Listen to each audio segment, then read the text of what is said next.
Welcome back, Rage Nation. Definitely not PR friends. Myself, Pete. He needs to stop, fucking getting cute with his pick. John the Mountain Man Stokes. You're not putting them on my models, motherfucker. Chris the Non-Tech Asian. Put the tape measure up and get some widgets. You really frustrated me. You walked away and you came back and your scalpel had been thrown across the room. I'm just here so I don't get fined. I will share with you my one rage quit story. That I'm a robot and I don't have a soul or personality.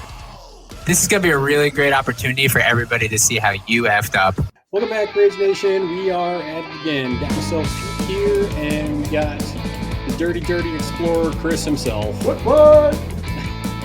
Don't have Dixon on call because we got to send him his new microphone. So, Dixon, you got one on the way, so be on the lookout. Did you already send it to him? I did.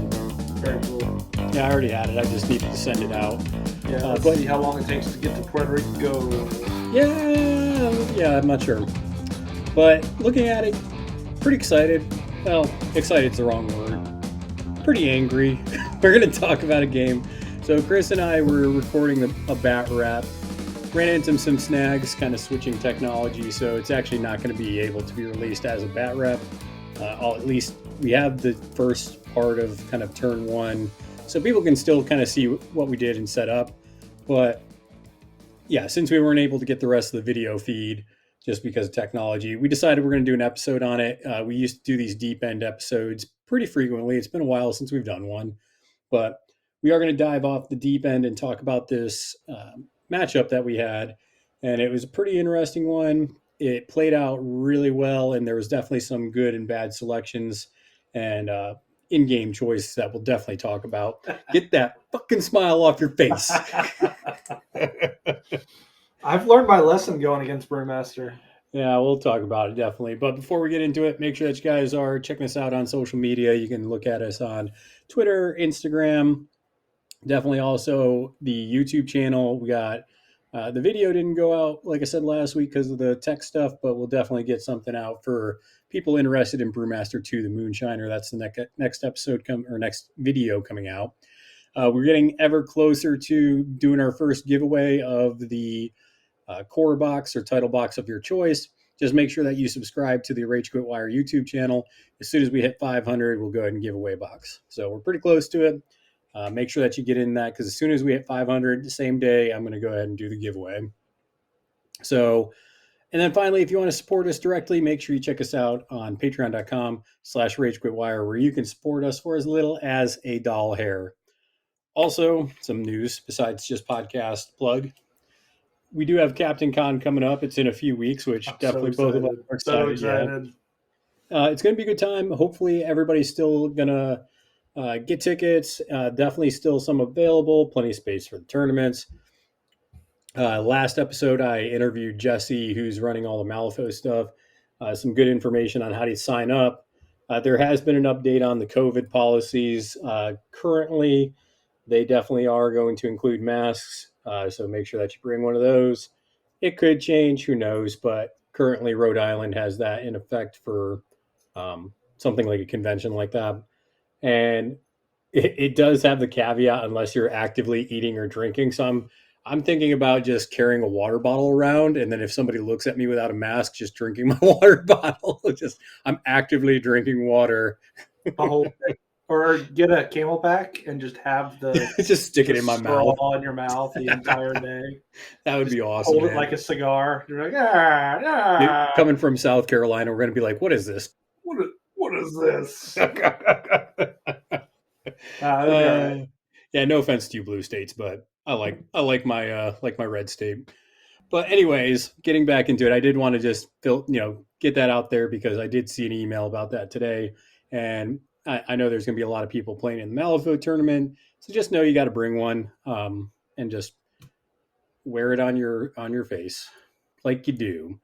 But this was actually an interesting match that Chris and I played out, and I have been playing a lot of Brewmaster 2, and Chris has also been playing a lot of Ivan, so it was a good matchup because we're both very familiar with our play styles. We're very familiar with most of our crews.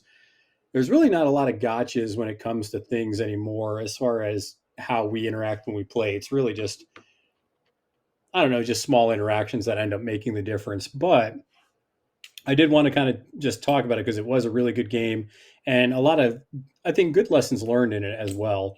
And just things that I've kind of thought over after reflecting the game. So before we get into the details of it, I do want to kind of share just for people what the pool was. That way you can kind of think about what we were looking at. And I think at this point, Jesse has released both packets for the Malifaux tournaments. So we actually ended up playing just that because that's usually what Chris and I do when we're looking to go to a tournament. If they have the pool up, we usually just rotate through the pools of the tournament we're going to.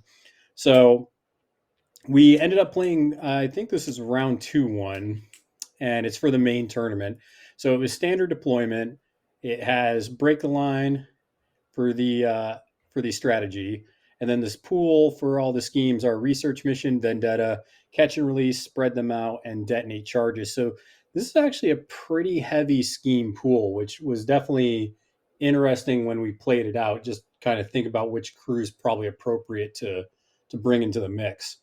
So Chris, when you saw this pool as an explorer player, I declared Bayou, of course. What are your thoughts when you looked at this pool? Like, what were you like, okay, I need to bring this and maybe think about this? Well, I mean, it's break the line, so I always like English Ivan. He's a very, very reliable drop into break the line because he can control good parts of the board. Well, I think that's one of, if you want to call it a weakness of Ivan, crews that can kind of avoid him usually do better. But in break the line, the fight's kind of forced. Like you're going to be there. You got to be in the middle. You might as well. Yeah, absolutely. So you were thinking Ivan, plus it was standard, so that's a good one for him as far as deployment goes.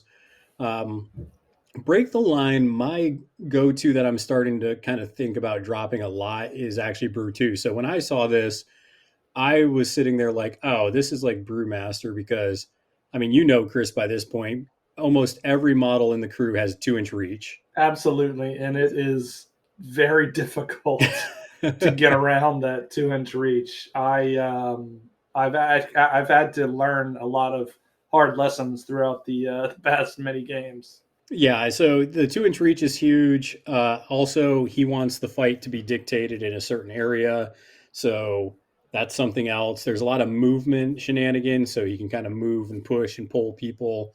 So that's something else that was good. Looking at the pool in reflection, though, I think I needed to bring a crew that had more interacting abilities. In my mind, I was there's an ability on the Brewmaster's card. It's called Drunken Clarity, where you can basically use an action to have to drop a scheme marker within 1 inch of the target. So in my mind, I was like, I can use that to maybe score a research mission. I can use that to detonate charges. But in reflection of it, I was starting to think about like, okay, well, if I do that, I'm taking away from not doing another round, or I'm not attacking with a Shiner staff. So I don't know how good that was to put him into such a heavy scheme pool because he doesn't want to scheme as much. He wants to be doing other things. And I'm already going to be using my actions to interact with the marker anyways.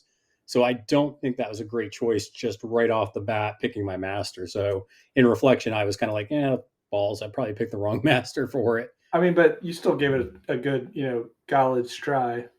I did, and we'll talk about it as the game progressed. But I think looking at it, definitely crews that have more can more easily kind of interact and scheme and drop. Those are probably the crews you want to think about bringing more than anything else. And yeah, we'll get into it more detailed. But definitely, I mean, crews like if you can bring somebody like Nelly or somebody like Lucius, they love this pool. I think this pool is very good for them. Absolutely it is. So we declared masters. I ended up picking Brew. You picked Ivan. So you see I dropped Brewmaster 2. What are your thoughts? What are you starting to think about when you're building your list out there, Chris? How much I hate Brewmaster 2? Okay. Well, you said you did a lot of thinking on it. You're like, oh, well, I actually had to bring some tech, and I think I think it worked out pretty well. You want to kind of share what you ended up bringing as far as your list? Yeah, my list ended up being English Ivan and Mordrake, obviously. I brought Gibson and Ava from his Dua crew. I brought Winston at a keyword. Winston's phenomenal. F that guy. Yeah, I love bringing Winston. He's just great control of the deck and great maneuverability.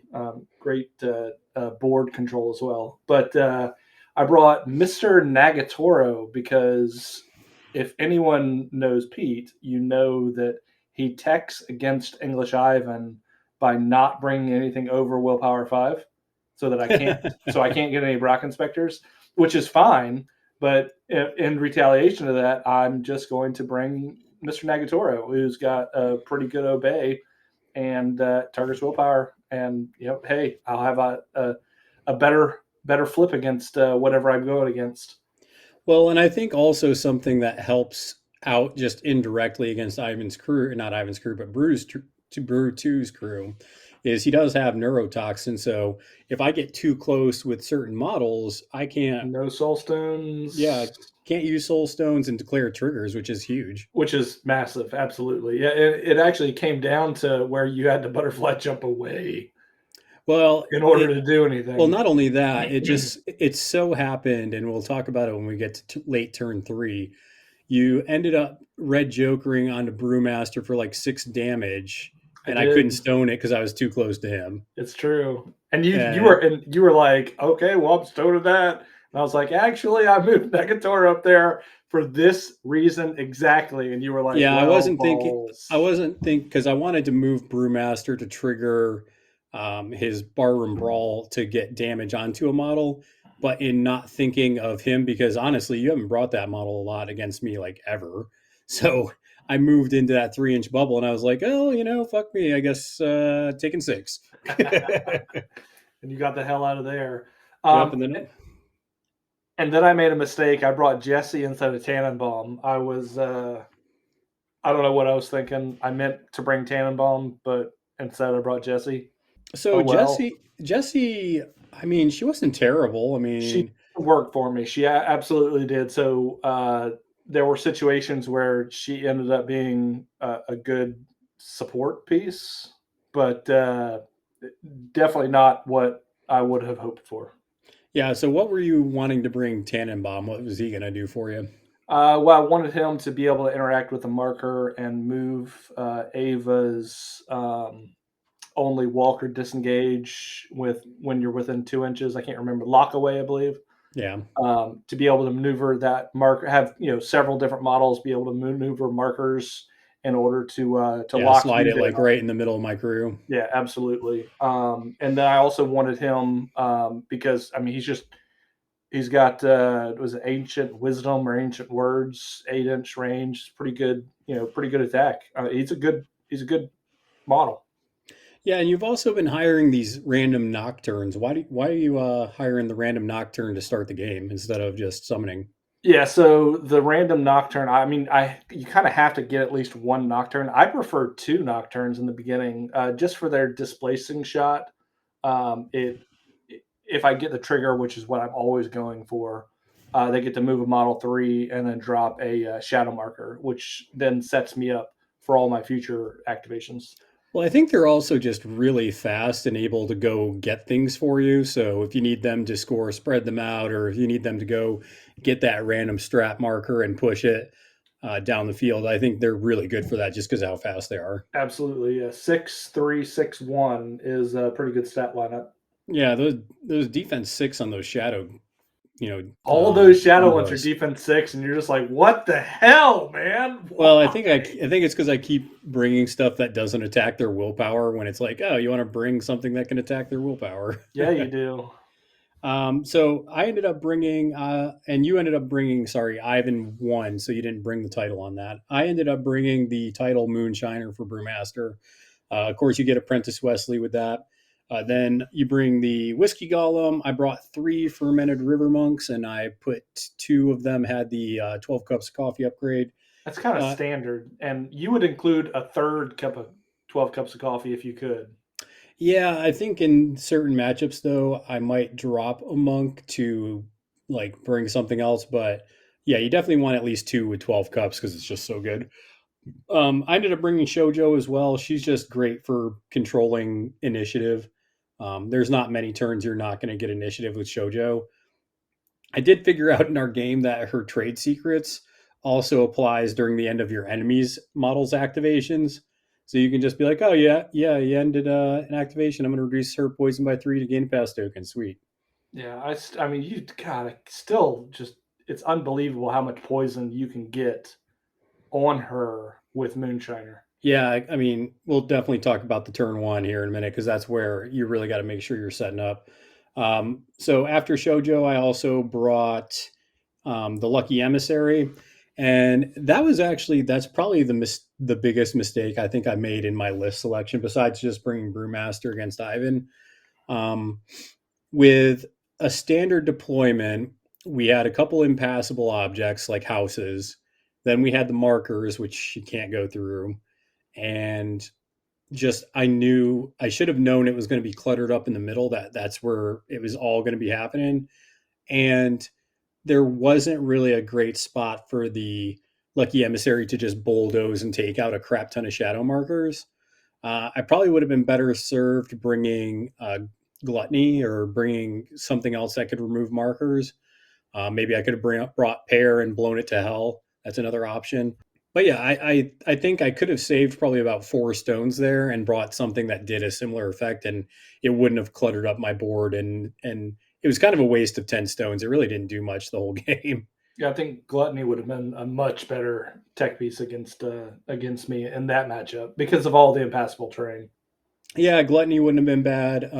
Pear can blow it to hell with your destructible terrain markers, so your concealment markers, your shadow markers. There we go. So that would have been okay. So yeah, I needed to think more about the matchup once I got in there, and thinking about how and the board how the emissary would actually move around. So yeah, that was definitely something that I needed to rethink. Looking at our lists, what did you decide to bring for your schemes? Well, research mission when it comes to English Ivan is almost a no-brainer. Just the ability to get out. Yeah, With stopped break- you, stopped with you break scoring it a line. couple turns though. You did. Well, only because you're so Brewmaster too. He's so good when it comes to controlling the board because you can't just dig down and go engage you because all you'll do is at the end of every activation you'll move, do a point of damage, and you'll just kill any model I put near you. Yep. So with Break the Line and English Ivan's, shadow markers, ski markers, English Ivan has a cool ability where at the end of his activation, he can pick any shadow marker. I think it's any shadow marker or scheme marker. Yeah, I think you can switch out you one can or do the other. either or, and then switch them out to be the other. So he's super easy to score research mission. Okay, and then what was the second one that you decided to bring? And then I brought Spread Them Out just because I knew that I would be able to control my board half pretty easily. So just getting over the line and dropping those schemes would have been just a cakewalk. Yeah, I think Spread Them Out is kind of tough into this pool a little bit though, just because yeah, you're going to be fighting probably on the enemy's half, but there's also it's just one of those things where you have to interact so much to get your points that I don't know if late in the game how many interaction abilities you're going to have or capabilities or opportunities you're going to have to do spread them out. So I actually didn't take spread them out because of that, because I was just thinking about it like, man, I don't know if I'll have enough interactions to get the strat markers across and to do research mission, which I also took, and do spread them out. So I was just, yeah, I didn't take it because I was just like, man, I don't think I can do that as a brewmaster. But you have some more things that are capable of interacting. Like you have summons that can interact once they're done the next turn, right? So that helps you out a lot. I ended up taking Detonate Charges as my second one, which I actually like Detonate Charges into Brewmaster because, like I said, he has the ability to just Drunken Clarity, reduce the target's poison condition by 2, and drop a scheme marker within 1. That's not friendly. So if you had like 2 poison on your stuff, Chris, I can just be like, hey, I'm going to reduce your poison by 2. Go ahead and drop a scheme marker. Okay. So that helps with detonate charges. I don't think you want to do that more than once per turn. So I think you almost that's why I like detonate charges better, because you can drop a random scheme marker and then wait till Brewmaster to go, and then boom, go ahead and drop, with Drunken Clarity, another scheme marker that can set that up. So I think that's kind of a cool ability. I don't think you want to do it more than once per turn though, just because his activation is important for getting the crew going. His activation is a necessity for getting the crew going. Yeah. So, and we'll go ahead and get into it then, Chris. So we kind of laid it out that way.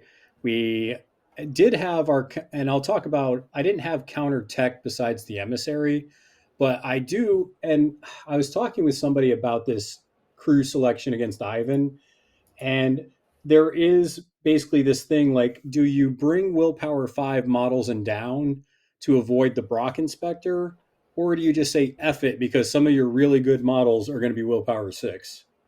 So you've seen it both ways. When do you think it works out better for your opponent? When they make it where you can't hire a Brock Inspector, or just say F it, just I don't care if he gets it?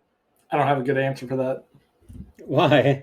I mean, it's completely situational. So, well, I will say there's been a it's couple hard. games. It's very hard against you with your Fermented River Monks, where I shoot you and I pop out a Nocturne, and it's just like, well, whoop-de-doo type thing. I think the problem that I have with a lot of my crews, so this is with Brewmaster, this is with if I bring Ulix, even to some extent, if I decide to bring Whizbang or something like that, any crew where it's going to be healing, Brock Inspectors make it where it just shuts that off, because they don't just summon, they summon right in the middle of your crew.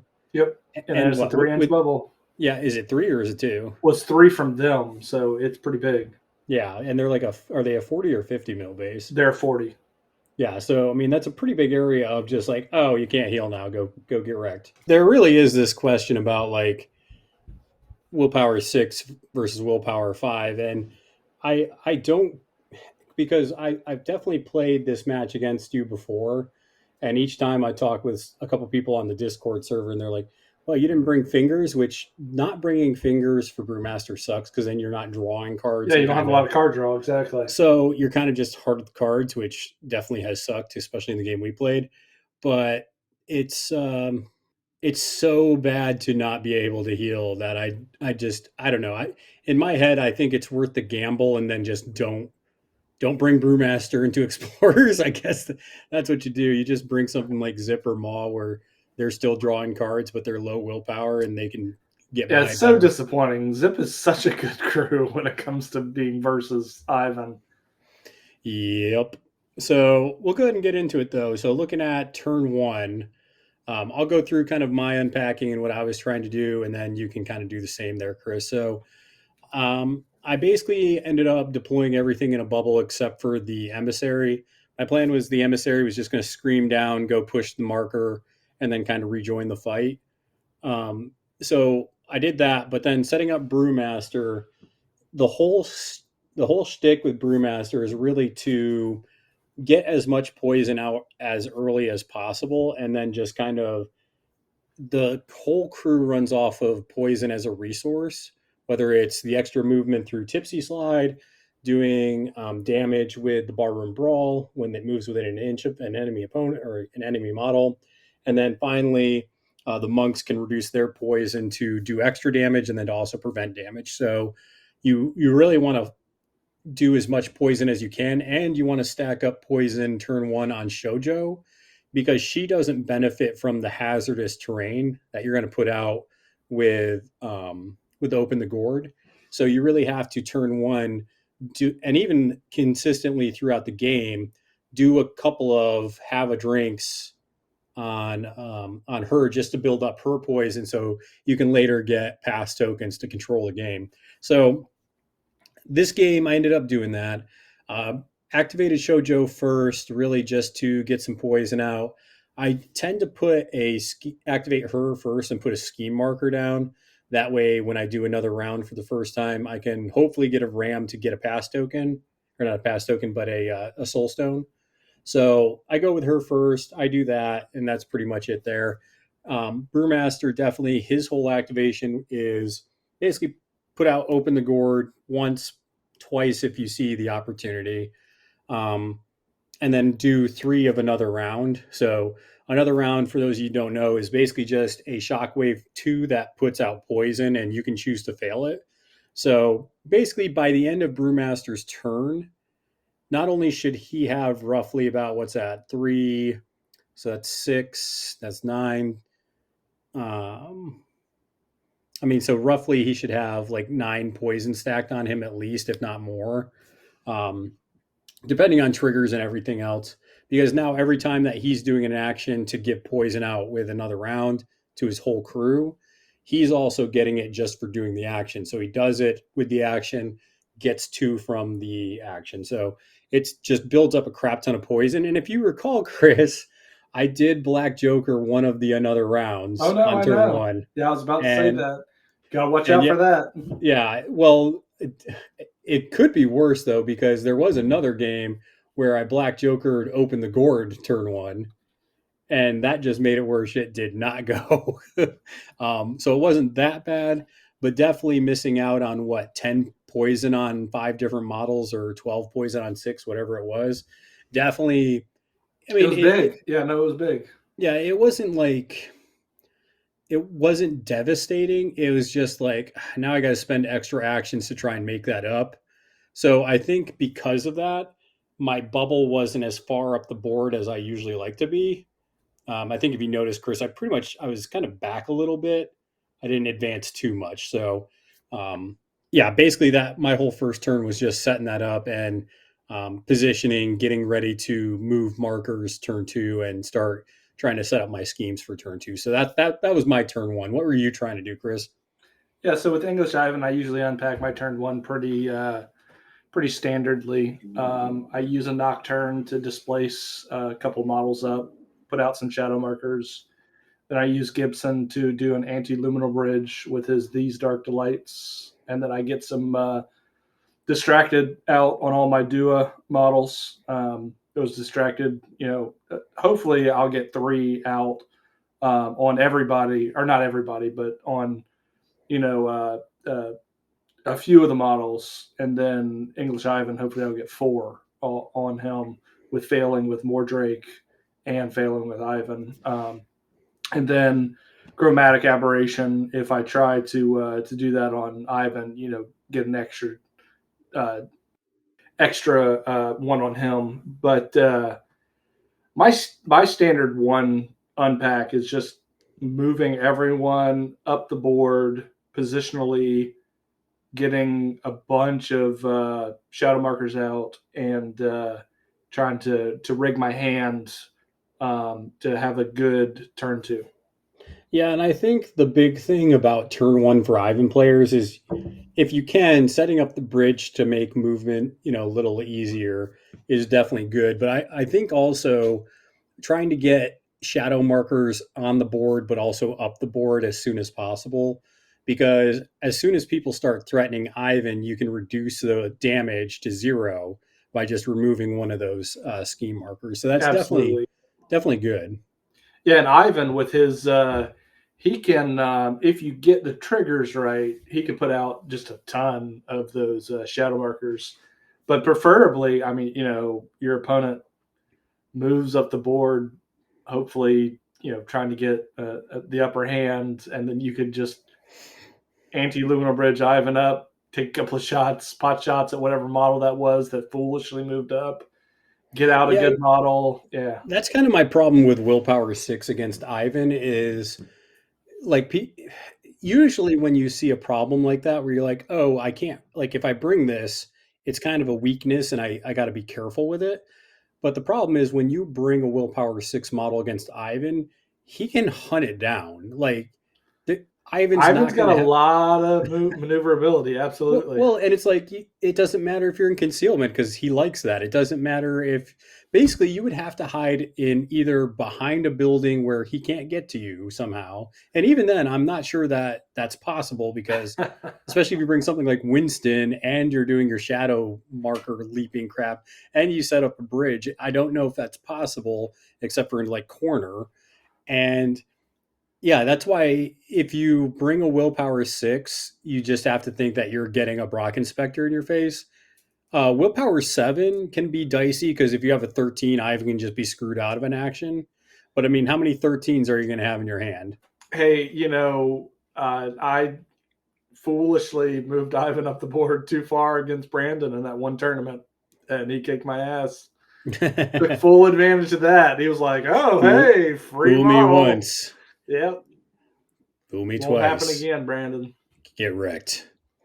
Yeah, so definitely as I continue to play games against Ivan, you almost have to just try to provide like not the best options. I think the only good option I gave you to summon off of turn 1 was what a monk, so you could hire. So I got a Nocturne, which Yeah, you you got a little killed Nocturne. promptly. Yeah. Yeah, the old Golem went up and smacked it. But I mean, I guess that's consolidated. It's not a. It wasn't great. It's like, okay, I got this little thing out of the way, but I mean, I was hoping that you'd have to waste more than one action to take it out, but no, Nocturnes are not very, very good. No, they're not. Turns out. Yeah, so it's just because the funny thing about the Whiskey Golem is it's super good, right? But it's even better because you're charging and you reduce your poison by 1. And then I think I flipped. I don't know You how got many. moderate. Yeah, you got moderate. Yeah, because they only have 5 boxes. Yeah, and you got 4 damage, and I was like, okay, well, that's it. There it is. So turn 1 really was just set up for both of us. I think we both were kind of staring at each other almost in like no man's land. Turn 2 definitely was interesting. I can't remember. Was it Ivan that freaking like pretty much one-shotted one of my monks? Well, it wasn't one-shotted. You know what I'm saying though. Like you flipped a yeah, but you flipped a red Joker on it to smoke it. Yeah, I mean, it was nice. Yeah, and that's one thing that was definitely frustrating. Like I know I was because I didn't bring fingers. I made that choice. So I was struggling to get cards and I drew hot. you drew hot, but also you're just filtering through a lot of cards because you have Finnegan where you can filter through it. I don't know. Was there anything else you brought that really filtered or drew you cards? I don't think so. No, not a lot. No, I think it was just Finnegan. Yeah, but I mean that's how I knew your hand had to be pretty good. And then Gibson has his Surge draw card.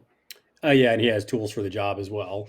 But that's how I knew that your hand had to be pretty good because you weren't even activating like Winston looking for cards. So I'm just sitting here like, he's already got the cards. This is not good. This is not good. Yeah. I'm looking at trash in my hand. I drew the Black Joker that second turn, so I had no fear at all when it came to that feels good. Yeah, flipping bad.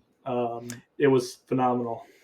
Yeah. So besides losing that monk turn 2. I actually felt pretty good in the middle of the board. I ended up having both the middle scheme markers or strat markers, up. So, I mean, I already had them up the board, kind of on your side. I already had one on the flank and the other one was just neutral. And you really struggled to get over there.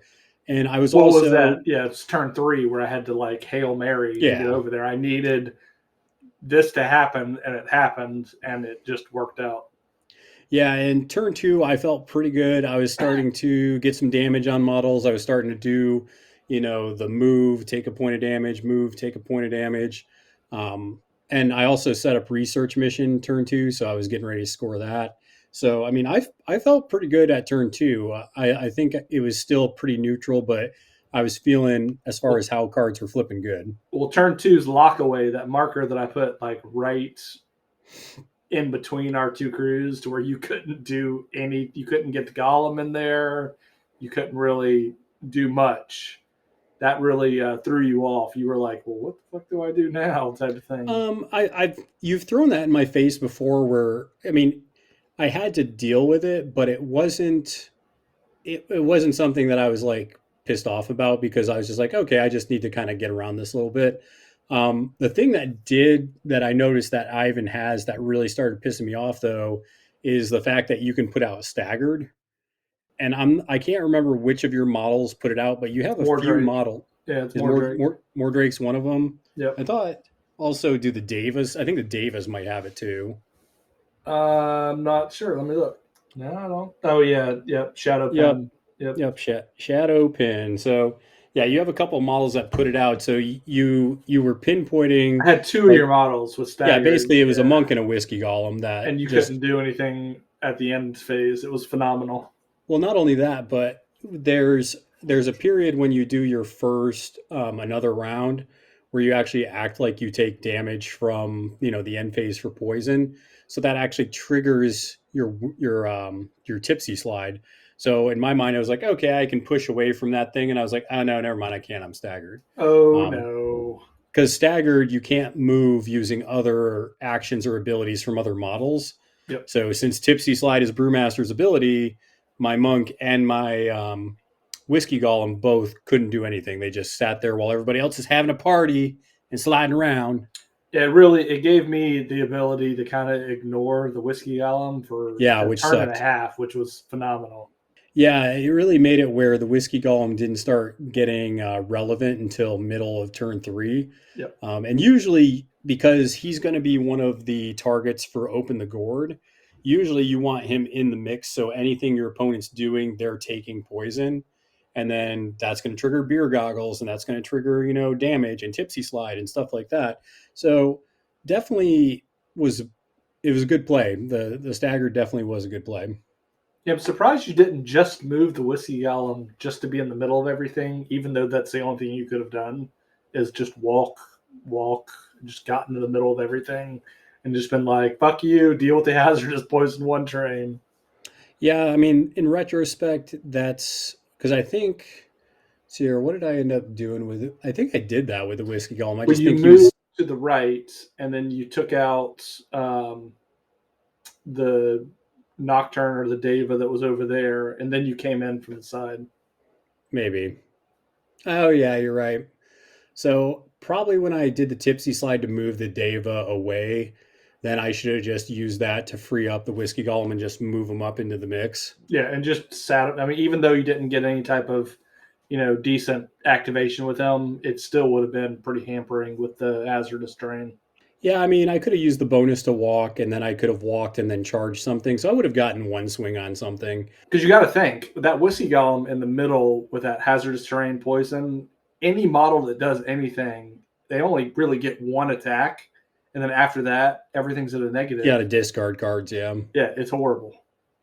Yeah, and the only thing I was thinking, and this is just kind of goes back to kind of the good pick here, is that with the obey from Mr. Nagatoro, I think if I did that, I think that you just obey and make the whiskey golem walk backwards or charge backwards or whatever. It's true. So, but it forces your hand, and that's the thing with the whiskey golem. Exactly. The whiskey golem is there just to be a problem, live as long as possible, and try to take things out. Which he excels at. He's phenomenal at doing he's very all good at of doing those that. things. Turn 3 is kind of where things started getting hairy for me, and bad decisions were made even further. Oh yeah, sorry. I remember now how you killed the first monk. If you recall, It was the obey. Yeah, I charged. it was an in. obey with Mr. Nagatoro, Yep. and you're like, I'm going to use this focus, and I'm going to use your chi, and I'm going to go ahead and reduce the poison. Pow! Pow. I was like, oh yeah, that's how that died. That was where I started getting pissy. Well, it was the second obey where I charged it, or I charged in and did an immediate point of damage or something like that, and I just killed you. I was like, it's smarter for me just to kill you. Yeah, for sure. Looking at kind of moving to the middle rounds here, there were a couple of important moments that it wasn't just the cards. I mean, I know a lot of people like complain about cards, but I actually think there were a lot of decisions made, especially turn 3 and going into 4, that really decided this thing. I think you moving Mr. Nagatoro into the mix was really smart just because of the ability not to use soul stones. So for models for me like Brewmaster, and actually he's the only one, but triggers as well. So I Well, couldn't I did that to ignore the stupid trigger where you're putting poison out with everyone or against everyone with the whiskey golem.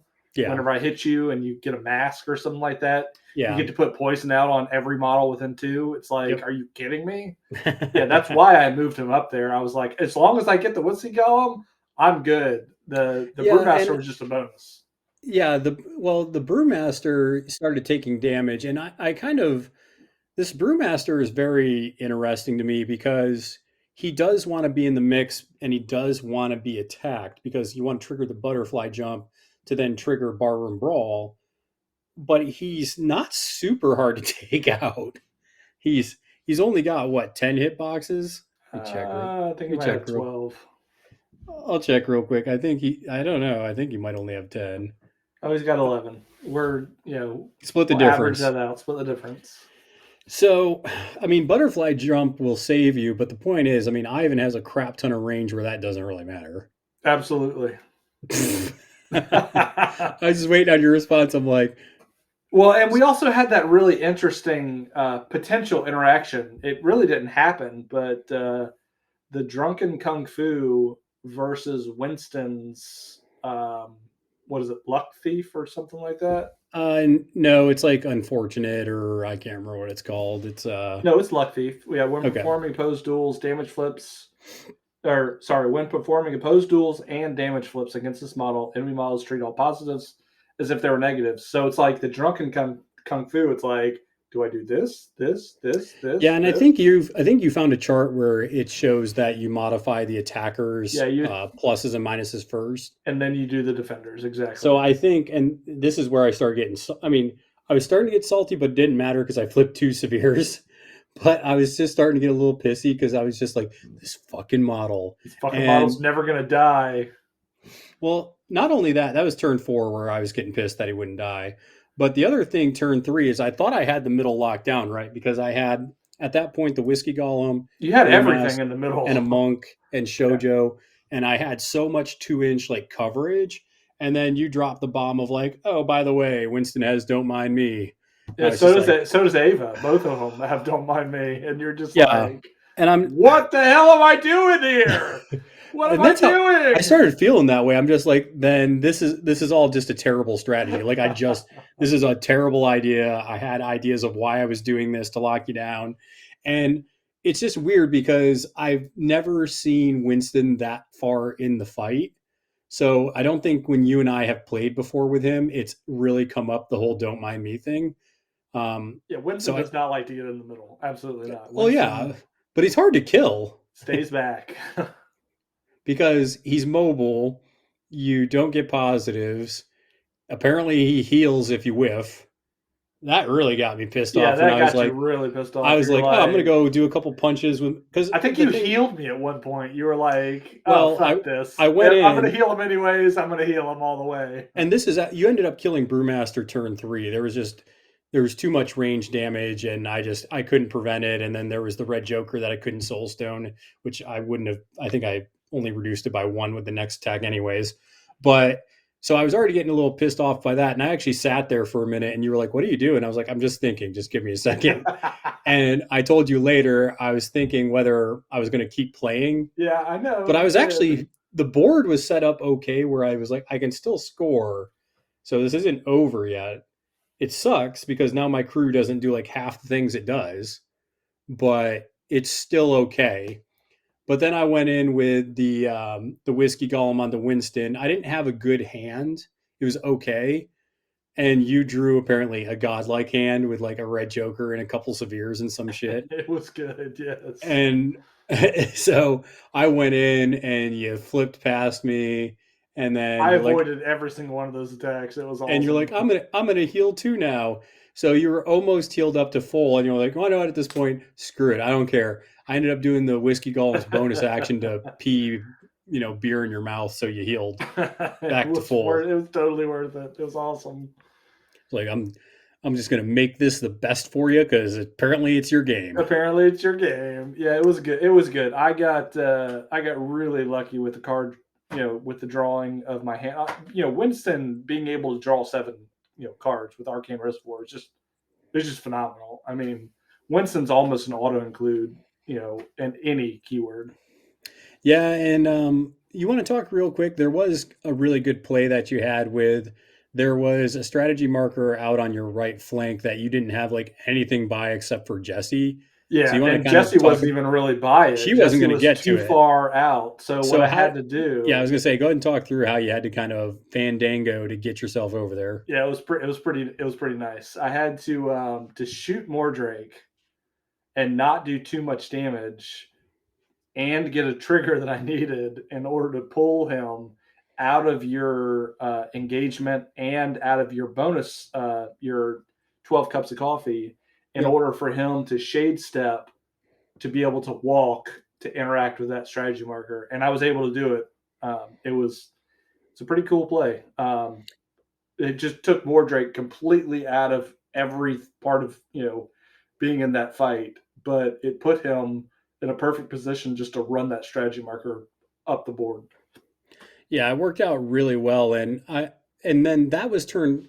We got into turn 4 where I was starting to get salty about Finnegan and shit, and at that point, especially since we figured out, well, I figured out he had Don't Mind Me, and you still had Ivan, and you still had Nagatoro. The only thing that I ended up killing that of importance was I did get what the heck's his name, the old DeWalt Gibson. You got Gibson, yeah, you got Gibson. Because I was like, I'm gonna kill him so you can stop healing Ivan, and then I'll see if I can get lucky and kill Ivan. But Brewmaster died right after that. Yeah, like immediately right after that. Yeah, so it really was kind of starting to fall apart a little bit in the middle. I mean, I still had the emissary, I still had the whiskey golem up, I still had 2 monks. You had one without an upgrade and one with an upgrade. Yep. So it wasn't too bad. The only thing was the one monk with the upgrade I really mispositioned. Yeah, he was way off to the side. Yeah, I should have had him closer to the center and then had the one without the upgrade over there. That was just something once he got there, I couldn't change it. It was just he was there until he wasn't. And by that time, things were already developed kind of out of the middle. But it was an interesting game. It ended up kind of by the time we called it at turn 4, just because I was definitely getting, off tilt, is I ended up scoring 2 for the strategy.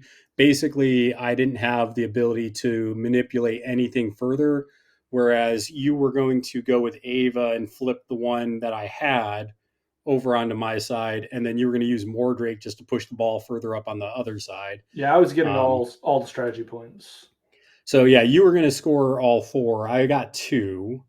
And then I got a point for research. I wasn't going to get the other point for that, I don't believe, because that's just 3 or 4. Yeah, no, that wasn't happening.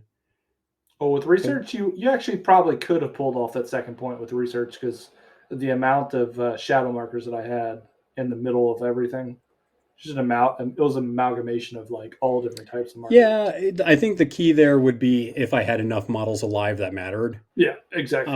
Which I think I would. Yeah, I think you would have. You would have had the Whiskey Golem and the Emissary. I mean, so it would have behooved you not to rampage and take out all those markers in the middle to get that second point. I mean, at that point, I wasn't going to anyways. But then I would have got 1 for detonate charges. So I mean, I end the game there okay. I mean, I think I probably would end it with 4 or 5, whereas you ended up with 7 or 8, just because once that initial turn 3 Brewmaster death, knell happened, it gave you an up on to control the board and not worry about all the damage and crap coming out. Yeah, absolutely. I had almost complete control of the board, with the exception of the Whiskey Golem and the Emissary just kind of fucking up the middle right there. Yeah. But I can keep them engaged enough to where they're not going to be that big of a deal. Well, and I think Mr. Nagatoro at that point is going to be great late game because anything I try to start scoring, you can just try to obey to maybe bulldoze, my Emissary or charge something with the Whiskey Golem. So I think that was a great pick there. Yeah, I like Nagatoro. He is a phenomenal model.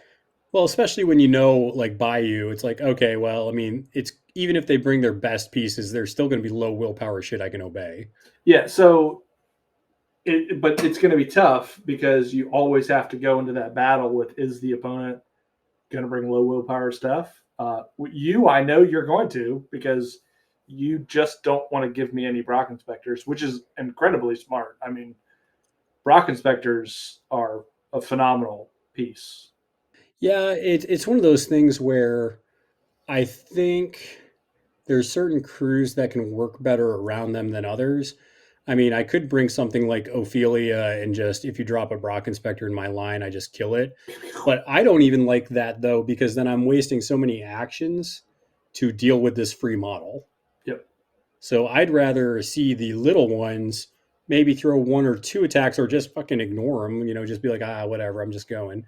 And I'd rather do that than sit there and deal with a terrifying non-healing shadow in my face, unless you pay for it. Because then I actually like the way I do it because now I'm sitting here saying that, and now it's a question in your list building of you have to think, do I need a Brock Inspector?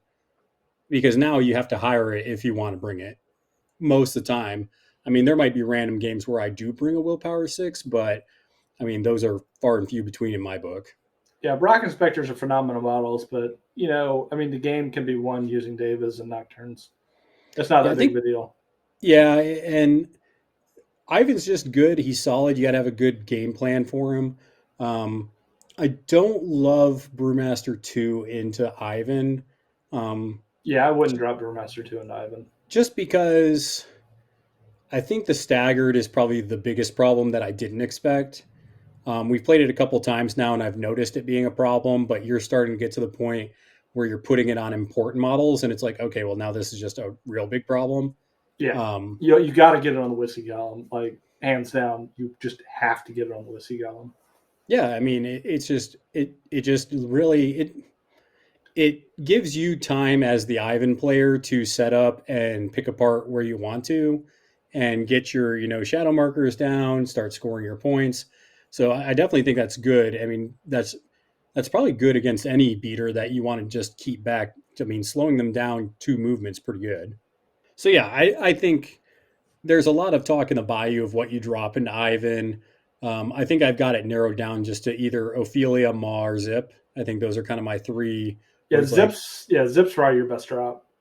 well, and it's funny because I was talking with a couple people on Discord, and I think it was one of the New Zealand guys I was talking to, where he was like, "I heard Zip was bad into Ivan," and I had to explain to him like, "Well, you're already giving up concealment with the shadow markers, so it's not like you're giving them double concealment."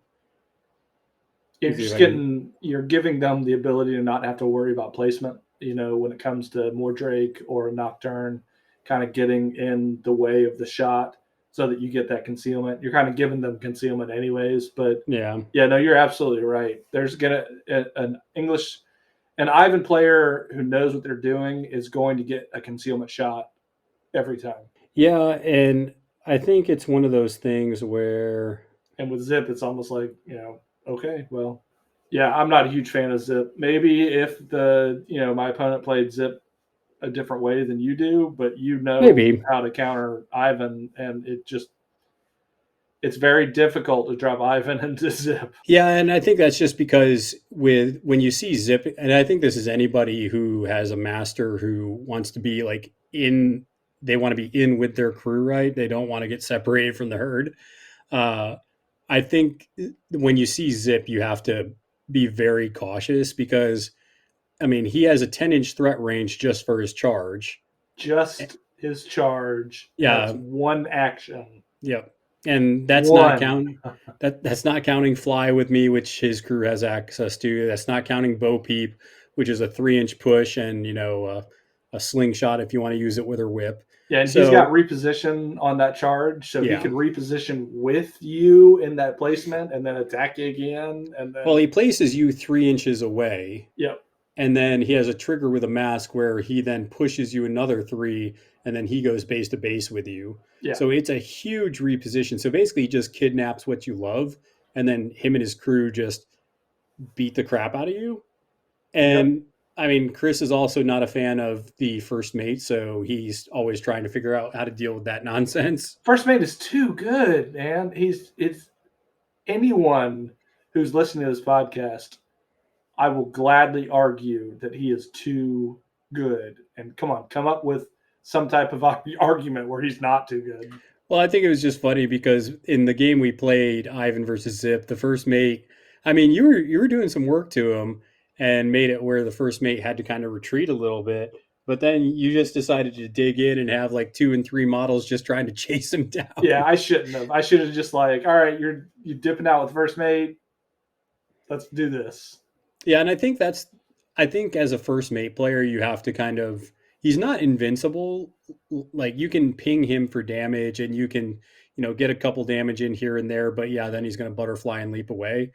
So as the first mate player, you really have to get to a point where you have to feel like, okay, he's starting to dive deep. I need to bounce out and make him spend more resources if he's going to dedicate to this. I don't like the first mate. No, you don't. He is too good, especially with 12 cups of coffee. It needs to be on 12 cups of coffee. It's ghillie suit. Oh, yeah, no, yeah, you're right. Two gremlins and a ghillie suit. It needs to be, that upgrade needs to be all models except the first mate. So I mean, seriously, no charge. He's got a butterfly. Yeah, you're only getting one swing on him, really. One swing per in activation. melee. You can shoot him as much as you want, as long as he's not in stealth range. Jumping out. What are you gonna do? Zip it up.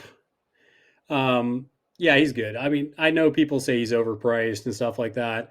I don't know. He scores me points all the damn time, so I don't. Yeah, if I'm playing Zip, I'm dropping him. I don't get the whole overpriced thing. He's not. He's basically 9 points, but he's your junior master. It's like bringing his double master, but for a discount. Yeah, I mean, but he's good. Yeah, so we'll see. I got a spicy list that I want to try into your Ivan crew just to see how it goes. Sounds good. I will be reorganizing my house, so I'll need you to come over and help me move some stuff. And then play some Malifaux?